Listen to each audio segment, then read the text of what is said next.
enkla DIY-väggkonstidéer. Att förvandla ditt bostadsutrymme behöver inte vara en dyr eller utmanande ansträngning. Med lite kreativitet kan du skapa vacker DIY-väggkonst som sätter en personlig touch till alla rum. Här är några enkla idéer för att komma igång. Ett populärt alternativ är att skapa en gallerivägg. Samla olika ramar, de behöver inte matcha, och fyll dem med dina favoritcitat, familjefoton eller till och med sidor från vintageböcker. Denna eklektiska mix kan bli en samlingspunkt i ditt hem. En annan enkel idé är att använda washi-tape. Denna färgglada tejp kan användas för att skapa geometriska mönster eller rama in tryckta bilder direkt på väggen. Det är en prisvärd och temporär lösning som kan tillföra en explosion av färg och personlighet. Om du känner dig lite mer äventyrlig kan du prova att skapa en målning på duk.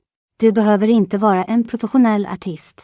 Abstrakt konst, med sina breda drag och livfulla färger, kan göra ett djärvt uttalande. Använd färger som kompletterar ditt rums palett för en harmonisk look. För en rustik touch, överväg att göra väggkonst av återvunnet trä. Du kan måla eller betsa träet och arrangera bitar i ett mönster för en unik, strukturerad bit. Det är ett bra sätt att lägga till värme och karaktär till ditt utrymme. Att skapa din egen väggkonst är inte bara ett roligt projekt, utan det är också ett sätt att ingjuta ditt vardagsrum med personlighet och stil. Genom att utforska dessa enkla idéer kan du förbättra ditt hems estetik utan att bryta banken.